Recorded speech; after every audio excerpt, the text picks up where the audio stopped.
We are starting our afternoon session. Second part of our afternoon session, excuse me. And with us today, we're going to have three of the United States Election Assistance Commissioners to provide their perspective on the election and election administration from the U.S. Election Assistance Commission. We have with us today Commissioner and Chair Benjamin W. Hovland, Commissioner and Vice Chair Donald L. Palmer, and Commissioner Christy McCormick. I'd also like to mention that Commissioner Thomas Hicks sends his regards.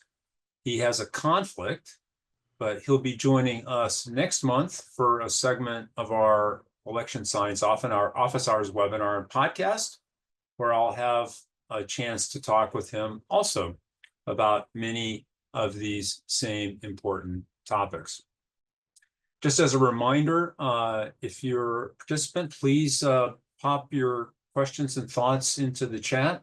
And folks who are in our audience, please use the Q&A. We'll have some time towards the end of this session for some questions and answers with the three commissioners who are with us today.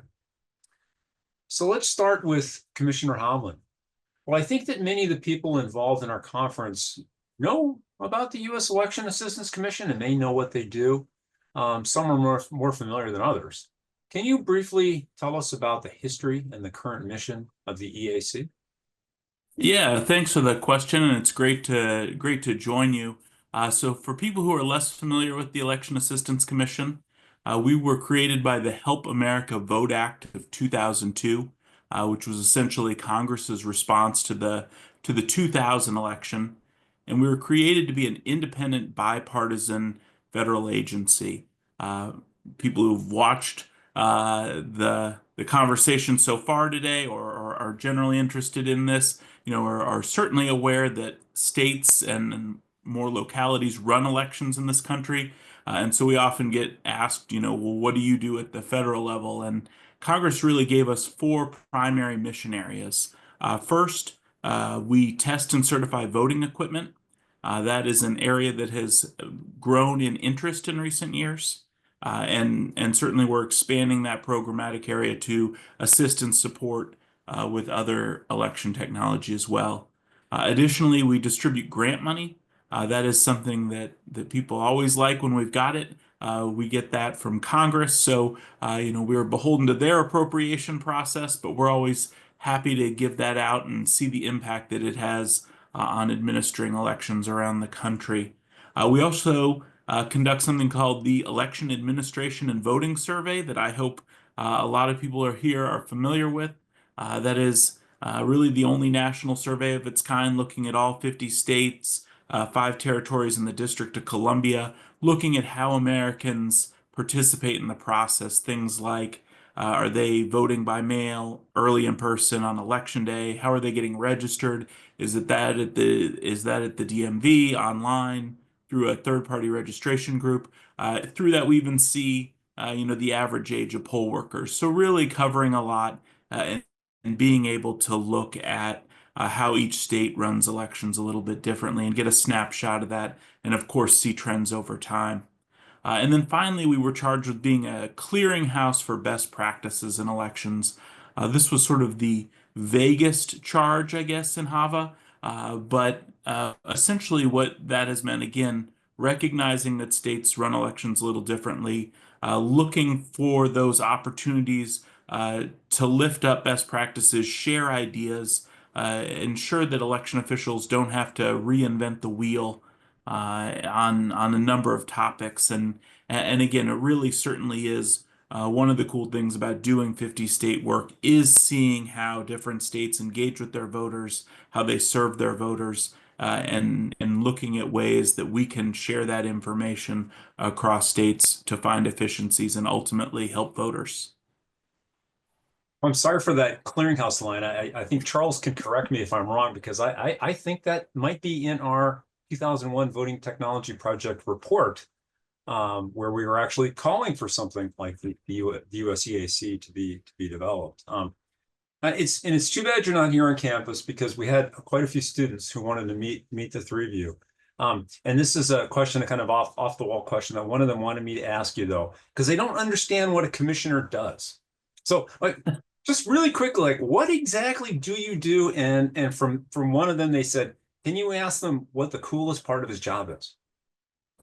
Well, our job is pretty cool. And so, I think that I'll give you a couple good examples. So, the technical answer is that we are responsible for the policy direction of the agency. And again, there are four of us. You've got three here today, and you mentioned Commissioner Hicks. And so, everything we do, we've got to find bipartisan cooperation. And I think that's a great reminder that in this space there are so many things that we can agree on. Really particularly, I think one of the great things we've done at the agency is take, a customer service mentality, looking for good governance and customer service, ways to support election officials and voters. Again, we guide the policy of the agency, but not the day-to-day. We have an executive director who oversees the day-to-day staff operations, which is part of what makes our job as commissioners even better for anyone who does that and knows the challenges of that. But the other piece, and this is probably the really cool piece, is because each state runs elections differently, and we are designed to be, we're largely a non-regulatory agency. We basically only have this little sliver of regulatory authority with the federal mail form, so basically none. Uh, but but so it's important for us to travel around the country. We go to election official conferences. We go to election official offices. I know we've all become connoisseurs of warehouses and the various pieces of running elections, but to see our election officials in their spaces, working with them, seeing their commitment to our democracy is really awesome. And again, looking at how different people have sort of looked at or met this challenge of running elections, particularly in challenging times, in scenarios, is just remarkable. And again, the folks who do it, the folks that were on the panel earlier, just really, amazing. And to get to see so much more of that than most people do, frankly, is really a privilege. Well, thank you for that perspective. Turning to Commissioner Palmer, um, each presidential election since the EAC was founded has faced obviously new and important challenges, as Commissioner Hovland just alluded to. What were the three key challenges that the EAC faced going into the 2024 presidential election? Well, before I get started, Michael, there were some comments earlier about, prayers for the Los Angeles community. My daughter lives in Pasadena, and the recovery process is starting. She's a teacher. I may have the numbers wrong, but there's like five schools, and none of the kids, only about a third of the families are actually available to go to school. They actually have to clean each school now. And so they're all pitching in to clean the schools so they can open one at a time in a staggered sort of, on a weekly basis. And it just shows you the destruction when you have two-thirds of your families and kids that are not really able to come back to school if you were to do it today. So, we think about this in the context of election administration, and for those folks ranging from Los Angeles, from California with the fires in the past and currently, Florida hurricanes, Louisiana hurricanes, that's always on our mind. I think that, for the purpose of this discussion, I think the big three, sort of big things which was sort of new in addition to our substantive duties, we want to make sure that we're leaning forward on oversight and the testing of voting systems. So the products that are received are ready to go. But we thought, obviously, the attacks on the voting machines, that narrative can be very destructive. And so we thought about how can we increase voter confidence in the voting machines and the voting systems and voter confidence. And so we understood that some of it may have to come from our agency, even though we're fairly small. How can we empower localities? So that was one of the first things, is how can we improve our communication? How can we effectively communicate that trust how do you really do that? Um, without ad hominem attacks. And I think we just had to be more strategic.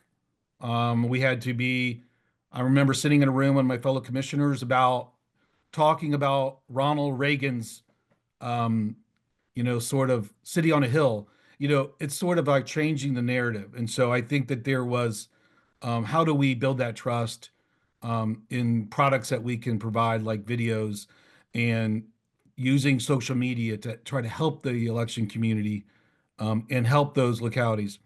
And the last thing is a little bit more substance, but it's related to communications, and particularly for 2024, was the primary thing in my mind, for example, was the post office.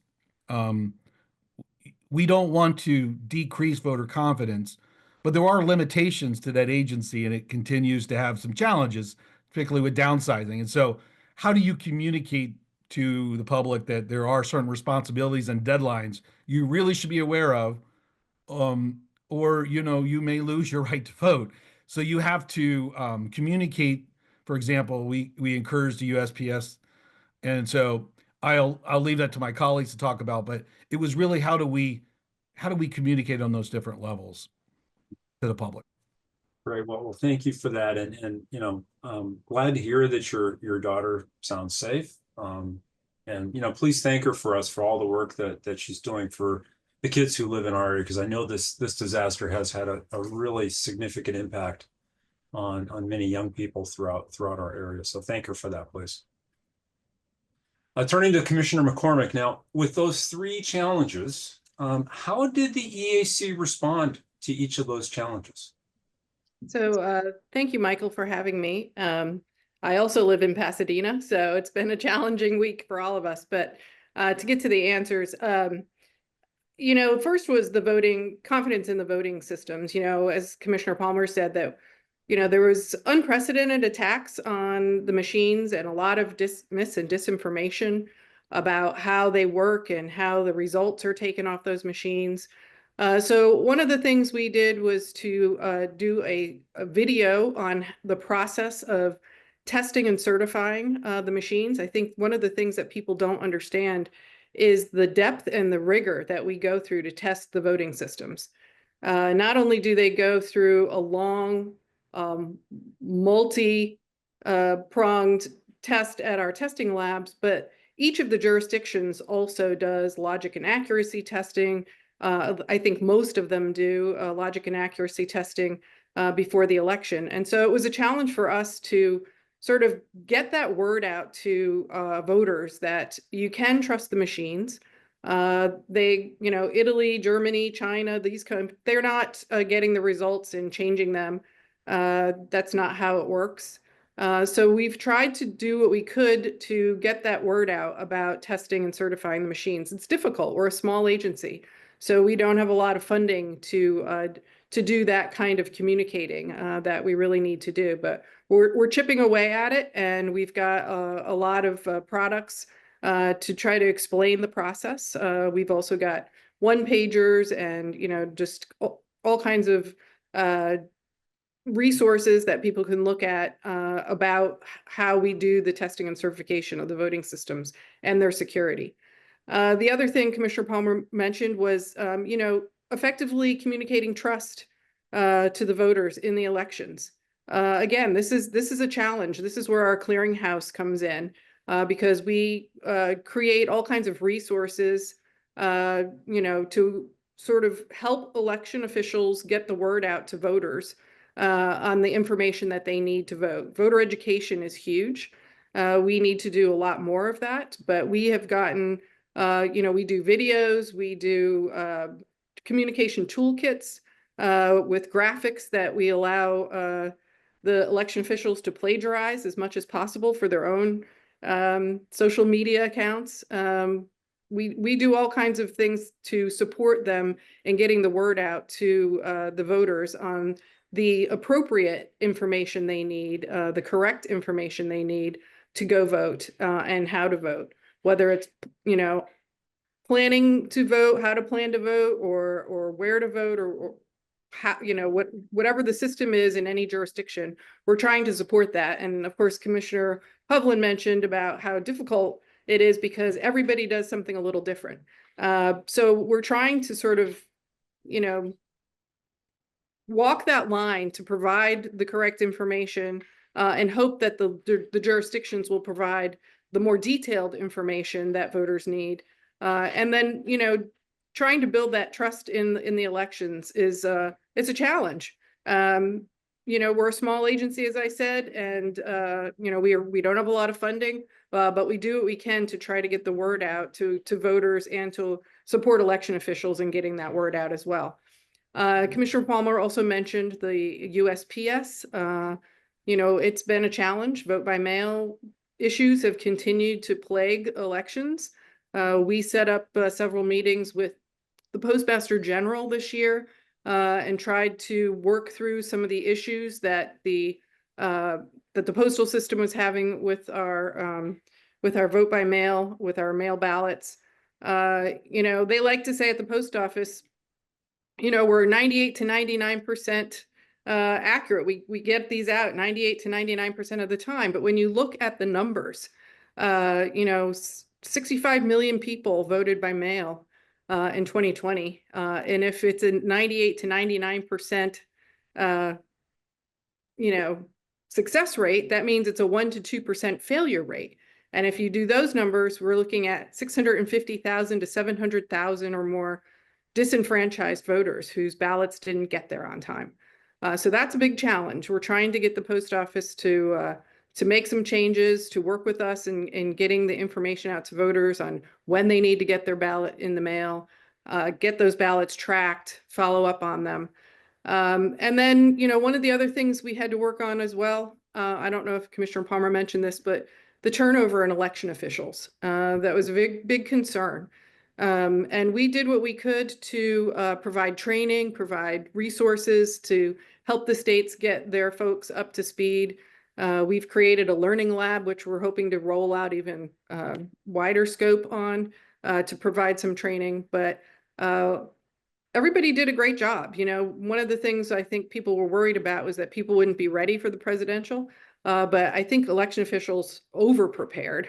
And especially those who had never worked a presidential before. So those are some of the things that we've been working on at the EAC to kind of meet these challenges. Great. So of those, is there one that you're particularly proud of that you think was really successful in this past cycle? I think, helping everybody get prepared. We did a lot with the, contingency planning. We've provided some webinars on that. We've provided some trainings on that, a new toolkit on that. Checklists. I think really that helped the whole election community be ready for this election because we didn't know what was going to happen. And there were all kinds of concerns about, whether we were going to see attacks in voting places or, natural disasters, of course. Again, the new officials who had taken over. So I would say for me, that and the communication with election officials has really been successful for the EAC. Right. And thank you for that. And also, thank you for being here today with us as a fellow neighbor in Pasadena. One of these days, we will get you to campus. Yeah, you're right around the corner and it's not far. The campus, I promise that. So now, one of the main goals of this conference and conferences like this is to really facilitate collaboration and dialogue between these different groups, election officials, election community stakeholders, and the research community. So going back to Commissioner Hovland, how can and how does the EAC help build these collaborations between these groups that, as we know, have clearly different goals and different interests?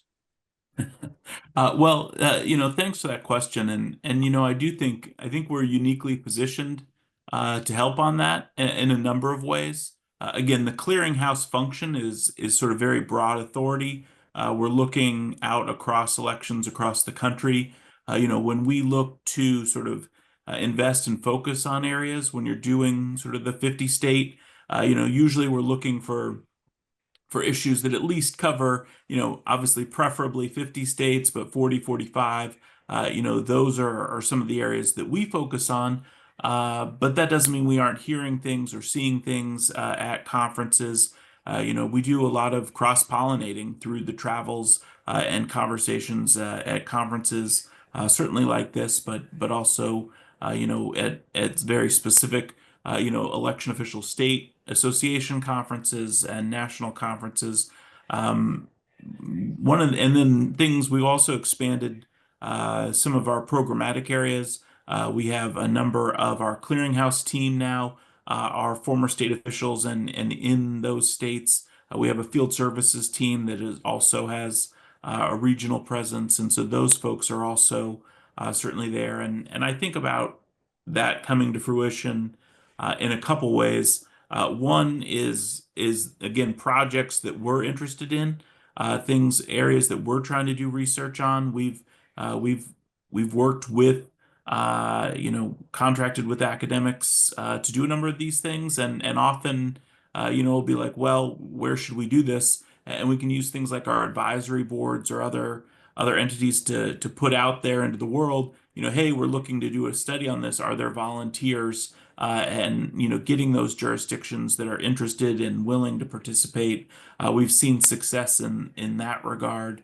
Again, I think that one area that I think is a real potential that I'd like to see more of is we've talked about the potential for innovation grants. There was a little bit more of that at times in HAVA. We think this is really an area that Congress can get a lot of bang for their buck. You've seen the nature of federalism here and decentralized elections in this space. You see in Arizona pioneer online registration. You see them put out a report that says it took voter registration from 83 cents a registration to 3, and now it's in whatever it is, 41 states in the District of Columbia.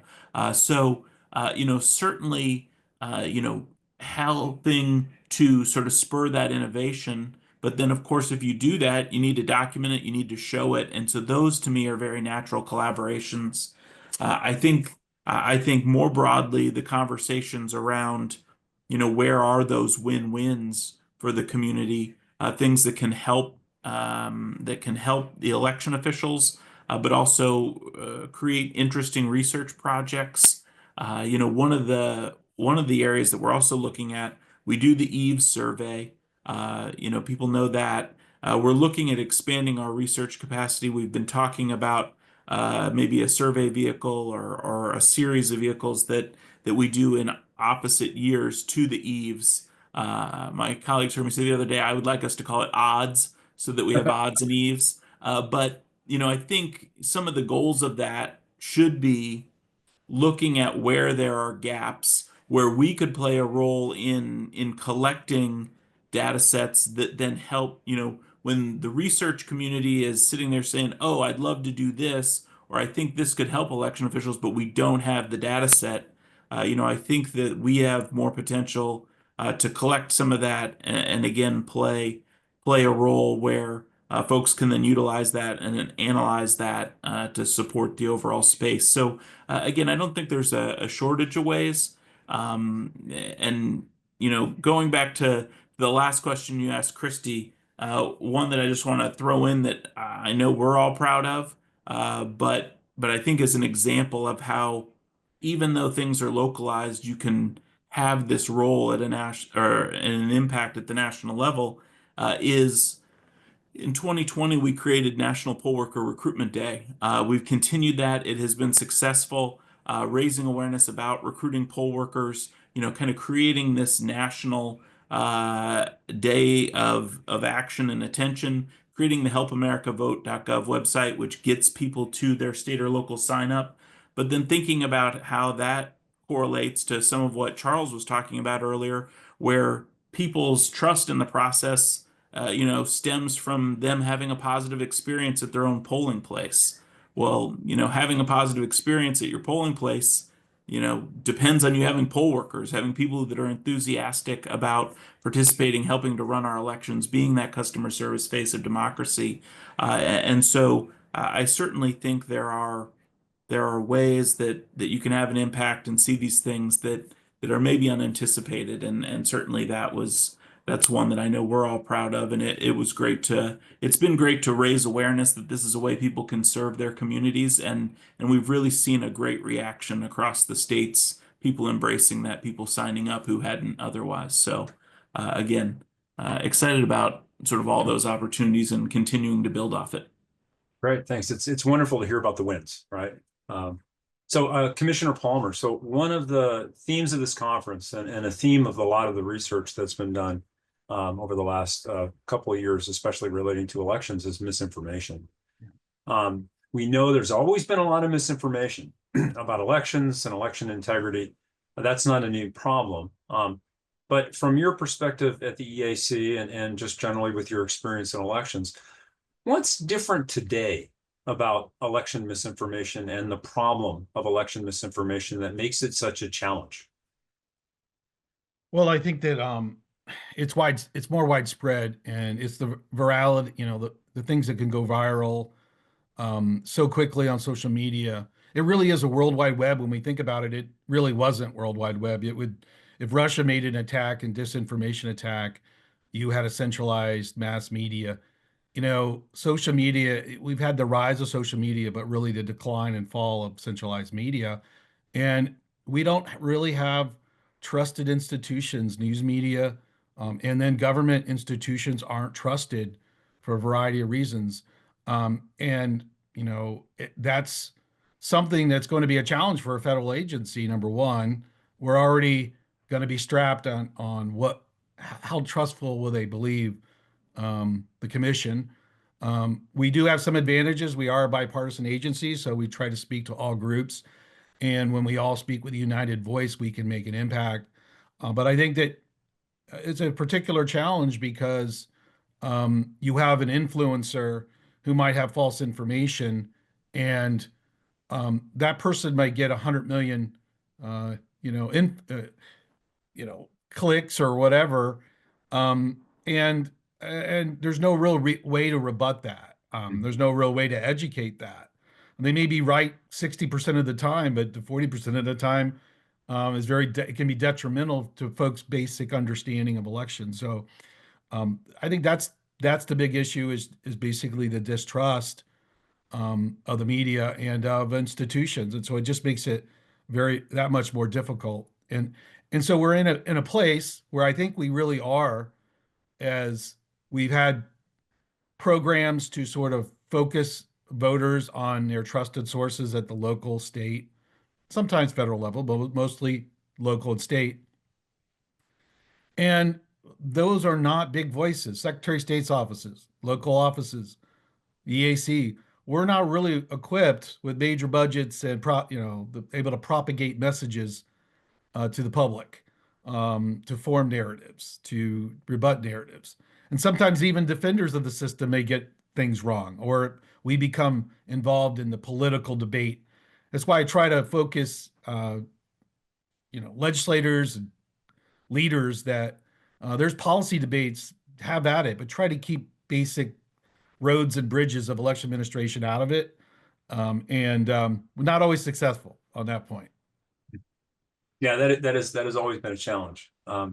So Commissioner McCormick, thinking back to the 2024 election, for those of us, especially here in this area, it seems like that was a billion years ago, but it really wasn't that long ago. What were the three, maybe four biggest misconceptions about the integrity of our elections nationally, or maybe even in specific states and localities that you all were dealing with at the EAC? Well, I think one of the challenges was the idea that the failure to have 100% of the returns in on election night meant that the numbers were being manipulated behind the scenes. There's sort of a misunderstanding about the process and how it works and how it takes time to count all the ballots. And, in states like California, we have extended counting periods. That doesn't necessarily mean that anything is wrong, but I think that's been a misconception. We heard a lot in this election, about the fact that the results weren't in on election night. So that was one of the things we were working out. Also, just that results aren't final until they're certified. It takes time. We have to, you know, make sure that we, you know, look at all the different ballots and make sure that they're all counted, you know, reconcile everything. That canvas takes place before it can be certified. So, you know, making sure that the results are correct before that they're actually finalized. So, you know, election offices need time for that. It's a challenge for us to sort of get that message out, both that the results aren't going to always come in on election night fully, and that they're not final. And then I think, you know, we saw some issues that I think we're going to have to deal with. Things like voter verification. We had a huge problem with signature verification this year in curing. And part of that problem is that the younger generations don't really learn how to write, how to use cursive, how to use the post office. So there's, you know, there's some challenges that we have, you know, humanity has changed. We are digital now, and the younger generations do everything on their phone. So, you know, teaching them how to handwrite a signature is also sort of kind of a, you know, why are we doing this? Just so they can sign a ballot, because, you know, they don't really need to sign anything anymore. Everything's done by email. And then I think there was a problem. I don't know if this was a misconception, but there's certainly a problem with the urban and rural divide in our country. It's very uneven. The resources, you know, the training, obviously the rural areas are much smaller. They don't have the personnel. And there's also issues with connectivity. So some of that impacted how we looked at the election as well. And of course, you know, mis and disinformation always is a concern. The use of AI, fortunately, we didn't see as much as we thought we would, but there was still some out there. And I think that, you know, there were still some misconceptions based on bad information and misinformation. So, you know, all of those were challenges for us. And of course, there's always the challenge that every jurisdiction does something differently in a different way. So, you know, trying to explain to voters, you know, how it all works, the procedures, the processes, you know, getting into the details is difficult because we do all do it differently. And obviously each jurisdiction is going to do what's best for their voters. And we try to, you know, provide best practices, as Commissioner Hovland said, where we're trying to get sort of common themes, but that's a challenge. And I think there's a misconception that everybody does it the same way. And obviously in our country, we don't, which is very unlike most of the countries in the world. Could I ask you to follow up just quickly on the connectivity issue that you mentioned? What exactly was the concern? So there are a number of rural areas that don't actually have internet connections. And so getting results back or checking verifications is very difficult in some of those areas. It's interestingly enough, we heard that Elon Musk's Starlink came to the rescue in some places to get connectivity to some of the very rural places. So, you know, that I think that's going to be a continuing problem. And we heard, you know, for example, in Arizona, there was one area that they had to send election officials from the state to sort of straighten it out because they didn't have the connectivity that they needed in the rural area. So, you know, I think that's something we need to look at, is that urban and rural divide, and how we approach that and how we fix those problems. Well, thanks for that. Now, general question for the three of you. I'd like to get each of your thoughts on this. The next election cycle is already kind of looming, to be honest. You know, 2026 is not that far off. 2028 won't be that far off either, because it's going to start, you know, in 2027. These elections are going to be here before we know it. What are the emerging issues that each of you see as you look ahead to these next two federal election cycles? What are you worried about, say, for 2026 and 2028? Let me start with you, Commissioner McCormick.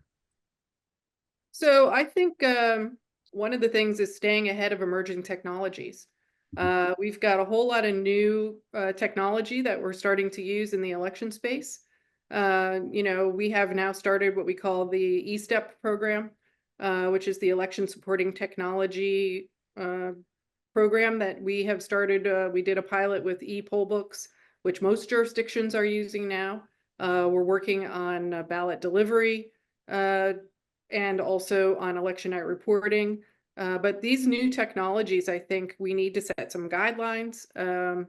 You know, make sure that there's a standard across the board that these technologies are safe and secure and that they're being used appropriately. Another one is voterless maintenance. I think we're going to hear more and more about that, especially given the party that's in power right now.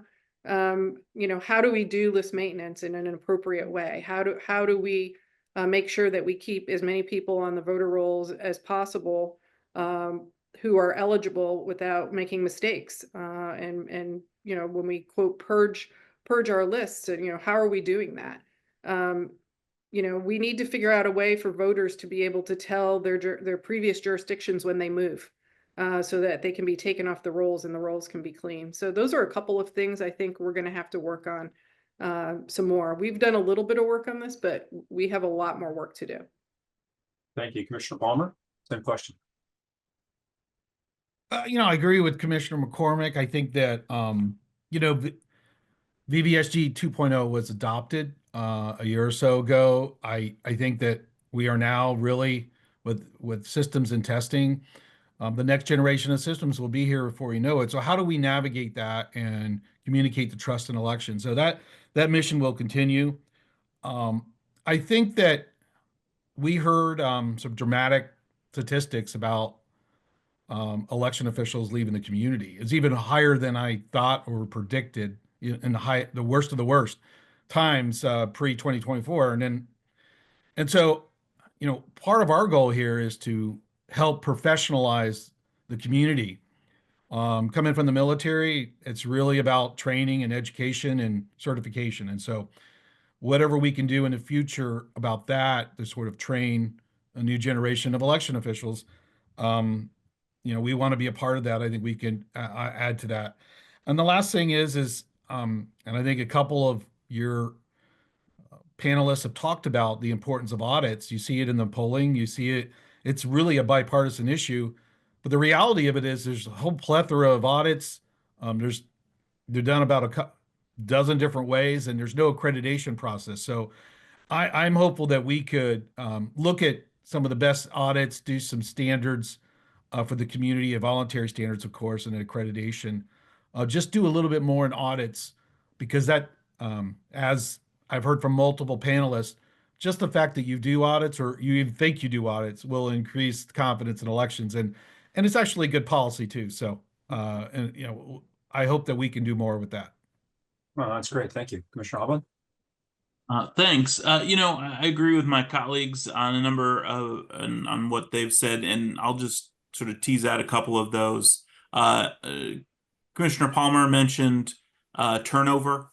You know, we've obviously seen a lot of that, but you also sort of naturally see that after presidential cycles. So of the people who have stayed, you know, there are a number who were waiting to get through this, and so I think we will see more turnover post 2024.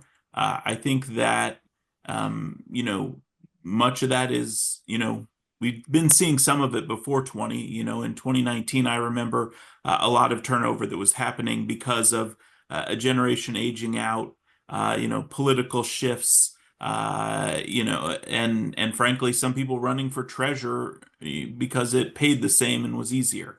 And so, you know, again, 2020, 2024 have been very difficult election cycles. You know, the challenges have really piled up, and I think you see a lot of burnout out there. I think that you know, that has consequences, and frankly, you know, as I look at 26 and 28, you know, in my opinion, election officials, local election officials, have really bailed us out in 2020 and 2024 in particular. Not that the other elections don't have a lot of value, but obviously the high turnout of a presidential and the focus is particularly straining. You know, we've seen some additional resources, some at the federal level, you know, decreasing since 2018, mostly, or since 2020. We've seen less in the last couple of years. But when I look at the challenges of the space, elections have been underfunded for a long time, but we're just piling more and more demands on election officials. If you think post 2016, you've introduced nation state adversaries from a cybersecurity perspective. I mean, advanced persistent threat actors are not just sort of your run of the mill adversary in the cyberspace. So you have those demands. We're now asking election officials to be information warriors, like, who does that in their normal world? Then again, it's not just election officials. Of course, I've seen, some of the headlines around with the fires. We saw it with Helene. The point of this whole conference, mis and disinformation is sadly, very much a reality, but that is a resource suck. When you think about the time that takes away, when you see it materialize in things like weaponized records requests, and you've got laws that force you to respond to that in a certain time period, and you only have a couple people in your office, or even if you have a larger office, and you've got staff that are dedicated to that, but now you need more. Those are resource costs. The physical threats and harassment that we've seen, the need to harden physical office space, all of those things, ultimately are good to be able to do that, but they all cost money, and we have not investment in elections and has in no way kept up with those demands, and so at some point, we've really got to start recognizing that, or there are going to be consequences. I talk about election administration as the infrastructure of our democracy, and we have got to invest in that. And so to me, that is a big deal. Excellent. Thank you. Each of these, your responses, I've been trying to write them down. Of course, we'll have a recording. Students out there who are listening in, I think we've just got a great research agenda, a whole bunch of really exciting research topics from each of you. There's a lot of conversation in chat. There's one very specific question that I thought we'd start with for Commissioner McCormick. Came from Kim Alexander. She's wondering, is there any way to know if late arriving ballots are caused by voter tardiness or by delays imposed somewhere in the process by the Postal Service? Well, we know from postmarks that those ballots get postmarked when they're taken in. So it's late arrivals, it's delayed delivery in a lot of cases. There is obviously some issues with voters thinking they can put their ballot in a mailbox on a Friday night. It's not going to get to the office by Tuesday. And part of that is the changes in the way the post office is structuring its processing now. It does very little processing over the weekend. We have what's called a no mail Tuesday because, things don't get processed over the weekend. And so by Tuesday, we're not really getting mail. And of course, election day is Tuesday. So, there are some changes, in the amount of time the post office has increased what it considers an on-time delivery. It used to be 2 to 3 days or a week. Now it's like 5 to 7 days, I think. I can't remember the exact timeline or a time that they have increased it to. But yeah, I think a lot of it is also processing plants have been closed down in many states. So all the ballots have to go out of a state before they come back into a state. So these things all take time, and it's, the post office is in a lot of trouble. And who knows what's going to happen if, as President Trump says, he's going to privatize it. So, there's a lot to be worried about with USPS and its future. Right. So we're getting to the end of our session. I wanted to ask the three of you, is there anything that I haven't asked about that you wanted to mention or talk about in the next minute or two? I just had a quick story that I wanted to share because I think, to the question you sort of asked earlier about collaboration, one of the things that I did this year, I got out to the University of Michigan during the early vote period, and it was a good experience. One, you had, of course, we have change, and you saw, I got to a number of communities there, but you saw Michigan election officials conducting early voting for the first time in a presidential general election, and again, what I saw in a year where there was a lot of negativity and a lot of concern, I saw, thousands of Americans happy to be out voting. Obviously, across the country, that was millions. It was a big deal in the early vote period. But also one of the things that I got to do on that trip was swing by the University of Michigan campus, and they've had a really great example of a collaboration with academics, interdisciplinary academics, and their local election official there. And I think it exemplifies how some of these collaborations can really pay dividends. Some of you may have seen articles about it, but they've created an on-campus polling place in their art museum, which is cool in all kinds of ways. But they've also, you've got design professors Hannah Smotrich and Stephanie Rowland, and part of that work is, there's some really great voter education. There's some really great design people there. Their city clerk in Ann Arbor, Jackie Boudry, is great, a Cleary winner, the Clearinghouse Awards that we give out. But one of the things that, so she has certainly had some trust with them to take on these challenges. But one of the things that I thought was really cool, the signage that these professors have designed for campus has now bled into improvements in signage and voter education materials that are all over the city.